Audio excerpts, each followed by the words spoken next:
Welcome back, everyone. We're here today with the weekend edition of the Cabral concept, referred to as our Cabral HouseCalls, as if me entering your home to be able to answer your questions. It's something that I've loved to been able to have done now for the past 5+ years. Thousands and thousands of questions answered from our community, and really love being able to have the chance with you, spending these weekends with you to answer your questions. So remember, even if it's not your question that you might be waiting on, a lot of the times the answers that we can get from other people's questions, believe it or not, can kind of trigger a new thought in our mind that says, oh, wow, I could maybe be doing that too. Or, oh, that could really help my mom, my sister, my brother, my grandparents, whoever it might be. All right. So let's just keep that in mind, that we're all here to try to be in service to others, pay things forward in the knowledge that we've learned. And I really think that that's our highest and best service, without a doubt. So let me do my part. Let's dive into today's questions. The first question is from Holly, and Holly's saying, "Hi, Dr. Cabral. Thank you for being such an inspiration and source of knowledge. You've transformed my health and now helping me transform my families too." Well, that's amazing. That's exactly what we're looking to do. So again, I don't even look at these questions ahead of time. So to see that right off the bat, that's fantastic. That's our mission. That's our goal. So Holly says, "My youngest son, age 3.5, often sleeps with his mouth open, breathing through it rather than his nose. Have you heard of you? I've heard you mention this. It isn't good, and wondered why. How can I make a nose breather if that's possible? I also hear him grinding his teeth often in his sleep. Is that something to worry about? Thanks again, Holly." Okay. So without a doubt, I would love you to listen to my podcast with, it's an interview with Patrick McKeon and also with James Nestor. All right. If you have a child that is a mouth breather, then their palate and jaw and face are not actually going to form in the same way. I know that seems dramatic. Okay. So it's not going to dramatically change, but it is. And that's because when you sleep, especially as a child, the tongue should be resting against the soft palate between the teeth on the top of the mouth. That happens naturally. Think about it. Just close your mouth for a second. Feel the tongue touch the top, the soft palate. That tongue actually keeps the teeth from crowding in on each other. If the teeth crowd in on each other, then the jaw actually becomes thinner, not as wide as it should. It can cause mandibular issues, jaw issues, all sorts of different things. And it actually can change the breathing passage. Very important. It is possible that your son has some type of inflammation in the sinus cavities that are shrinking them, not allowing him to get in the air that he needs. It's possible that his adenoids and tonsils are also a little bit swollen. Sometimes that happens from previous infection, sometimes from food sensitivities like dairy and gluten, sometimes even eggs. So you can actually run a food sensitivity test with your son. You can definitely do that. And you can look in the back of the throat to see if those tonsils are swollen. We had to do a protocol with my daughter, my oldest daughter, not my youngest, and we had to shrink those tonsils, and that's what we did. So that's that. That's why it's not good. How do you make them a nose breather? Okay, well, we need to retrain them. So during the day, I did this show with Patrick McKeon, and then I did mouth taping, all right? So go to stephencabral.com/podcast. You can see the interview with Patrick, the interview with James, and then you can also look at my Friday review for mouth taping. You won't do this overnight for a 3.5-year-old. I'm not recommending that. I'm not saying to do mouth taping with a 3.5-year-old overnight. Okay. But during the day, you can put that little piece of mouth tape around the mouth. It's not over the mouth. It's around the mouth so they can still open their mouth if they need to, but it retrains them during the day to breathe through the nose. Now, you all also want to fix the inflammation, the food sensitivities, anything like that, if there is any. All right, Holly, hopefully that gets you started. Great question. Anonymous is up next. "Hi, Dr. C. Thanks again for all you do. I'm doing the CBO protocol and following it to a T. I did have a question, as some of the food listed on the Sensitive Gut Guide are not approved when it comes to removing or limiting traditional FODMAPs. For example, asparagus, broccoli, beans, beets, watermelon, and squash. What is the difference in your plan versus that? I know you have a method to your madness, but just curious on your variations. Are those foods not actually fermentable in your guts? Also, we introduced new foods down the road. What symptoms should we look for? Why would they just be digestive disturbances, since this is our gut protocol, or would they mimic food sensitivity symptoms? Thanks again." All right, happy to answer this. There's so many foods that could be considered fructo, oligo, di, mono, and polysaccharides. That's FODMAPs, right? So our plan is not just FODMAPs, right? Our plan is lower sensitivity based foods. So when you're having some beans and you're having some broccoli and you're having some beets, we're actually cooking those. They're all cooked. And beans, we're typically saying buy them sprouted. Cook them up really well. Make them into like a black bean soup if you want, okay? And then squash as well. And squash, you'll see on that, is limited to about 3/4 of a cup or so. All right, so now why do we allow some? The reason is that there's levels of fructans or fructo-oligo-monopolysaccharides in these foods. And so if the level's not as high, we allow that in the plan. However, we do say in the plan, anything that causes you bloating, gas, skin rashes, brain fog, you're going to remove. So those are your symptoms. That's what you look for. And so we don't have to eliminate every food in the world. We eliminate the ones that cause the most people the most amount of gastric distress, right? GI distress, digestive disturbances. So that's what we do. And then after after 3 weeks, we can start to introduce some low reactive grains. That's optional. Then after another 3 weeks, we start introducing additional foods. If they cause bloating, you keep them out. Right? Just keep them out. Then we start to introduce more vegetables after another 2 weeks. And let's say you add back in cauliflower. Oh, and all of a sudden you get bloated. Okay, keep the cauliflower out, right? We're not asking you to eat anything that causes the digestive disturbances, skin rashes, brain fog, or other symptoms from adding that food in that you might feel within 24 hours of eating that food. All right, great question, Anonymous. Andrea's up next. Hi, thank you so much for answering my question. What is the minimum fat percentage you'd recommend for a woman? It seems like a very low percentage that can sometimes cause hormonal dysfunction. Would you say 15% maybe? Yeah, it's a great question. I would actually go back, go to stephencabral.com/podcast and type in like healthy body fat. And I have a podcast on all the healthy body fats. Actually, I just did this not too long ago. And I have an assessment at stephencabral.com/ it must be assessments, that you can actually see what your body fat is, even if you don't have calipers. Definitely check out that podcast for sure, and then do your own assessment. Okay, for women, healthy, about 18 to 22. Okay, for men, 14 to 18, but men can get all the way down really to 8% body fat. It's not an issue.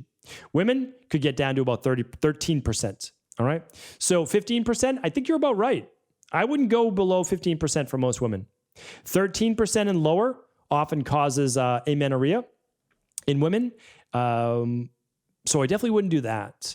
So yeah, about 15%. I think that's probably the low. And for men, the low is about 8%.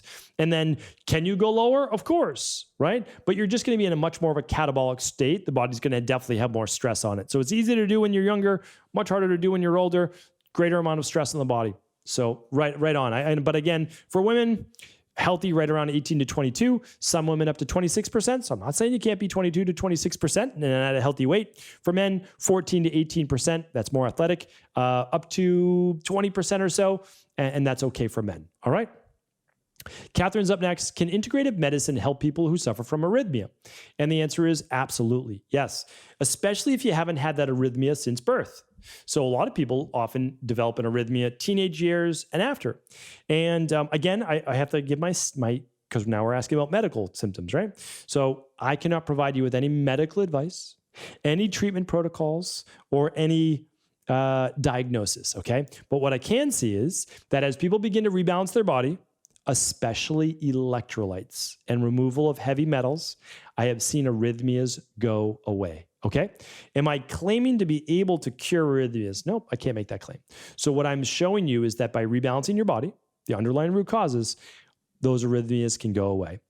Oftentimes, and again, I'm not prescribing or recommending anything, there's an imbalance between calcium and magnesium and sodium and potassium. All right.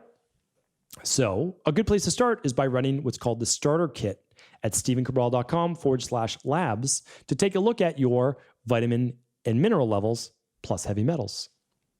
Great question. Dara's up next. I'm 39 years old and I have low ferritin around a 4. So for those people who want to know, ferritin is usually an iron marker in your body. My specialist had a CT scan done and noticed that one of my kidneys had shrunk quite a bit and believes only the one kidney is functioning but doing well. Is there anything I can do to regrow the shrunk kidney? Most likely the MD said from a sports injury or since birth. I told him I took a number of hits in physical sports growing up, and what do you recommend supplementing the remaining kidney with? You know, that's a great question. So it is entirely possible that you simply had one kidney that was smaller than the other from birth.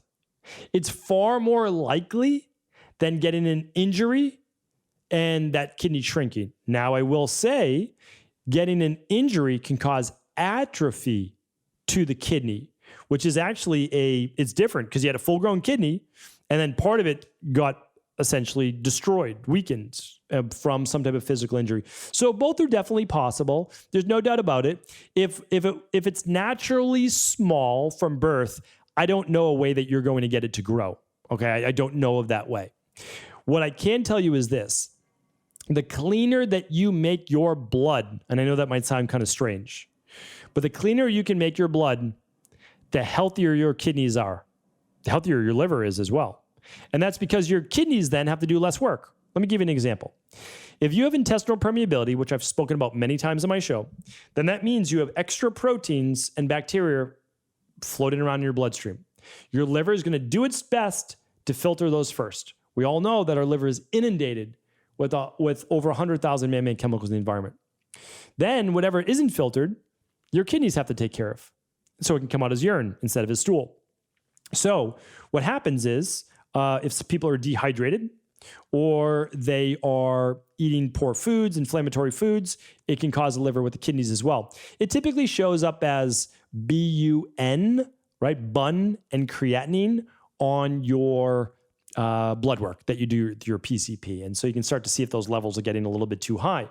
I would say that you want to look out for, why is it not coming into my brain right now?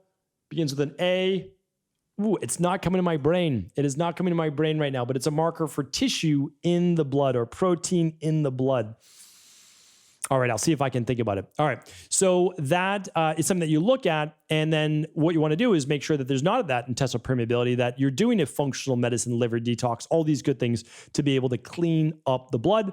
And then, of course, I typically recommend, just for overall health, daily foundational protocol level 2 or level 3. Level 3 if there's anything with the kidneys or liver, and then also the immunity protocol. All right, so that's where I would start, at least before functional medicine lab testing. All right, Maureen is up next and last today. This is our 6th question. We do 6 questions today, and we'll do 6 questions tomorrow. And all of today's questions are at stephencabral.com/2129. All right, Maureen is up. Dear Dr. Cabral, thank you for your amazing podcast. I look forward to it every day and learn so many tips to improve my health. My question has to do with eating seeds. Every day I put 2 tablespoons of chia seeds and 2 tablespoons of flax seeds in the daily nutritional shake. I blend this all up to make it easier to digest. I often eat hemp seeds later in the day for additional protein, as well as pumpkin seeds or sunflower seeds on my salad. Do you think this is too many seeds to eat one day? Might I develop an allergy to them, or is it hard on the digestive system to eat this many seeds? All right, this is a great question. So we've got chia seeds, we have flax seeds. You're doing 4 tablespoons of those. Then you have pumpkin seeds and often hemp seeds later in the day. So maybe 6 tablespoons per day. Well, I can tell you this. It may be a little too much in one day, from simply the standpoint that your macros are going to tilt dramatically towards a higher fat diet. Maybe you want that, though. Maybe that's what you're going for, because each tablespoon is going to be around 9 grams of fat or so. Again, I'm not saying fat's bad, but you're going to be getting, let's say in 6, what are you going to get in 6? About 700 to 800 calories just from your seeds. So, I mean, it's quite a bit from fat. So in terms of roughage on your intestinal tract, chia seeds are pretty easy. They absorb water. They're pretty good for the digestive tract as long as you don't have, lectin-based issues. Flax seeds can be great for omega-3s, especially if they're not oxidized. Pumpkin seeds are one of my favorites for zinc and for healthy iron.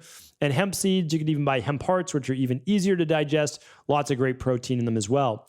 So I don't think you're going overboard. I can't give you specific nutritional recommendations, but you might want to do 4 tablespoons a day instead of 6. It's always trying to find that happy medium. It's like if a little is good, then a lot isn't necessarily better. So you might even be doing 8 tablespoons a day, which is over 1,000 calories essentially. Yeah, I mean, it's about 1,000 calories just in seeds. So I don't know that I would push that far in that one direction if it were, well, we'll put it this way, because I can only give you my advice for what I would do. And it would be, I would say it would be too much. You know, you can do 1 tablespoon of chia seeds, 1 tablespoon of flax. Fantastic. So you get your shake. And then later in the day, you could have another tablespoon of hemp hearts. I mean, I'll do 3 tablespoons of hemp hearts a day. Easier to digest though, because they're already popped. It's popped out of the seed. A lot of high protein, easy to digest, and they're pretty balanced between protein and fat. It's not a super high fat one. So I would say 3 to 4 tablespoons a day. I think you're all set. I think you're good. And then you can always run that food sensitivity test to see if it is a food sensitivity. And you can find that lab at stephencabral.com/labs. Really great questions today. You're making me think. I appreciate that.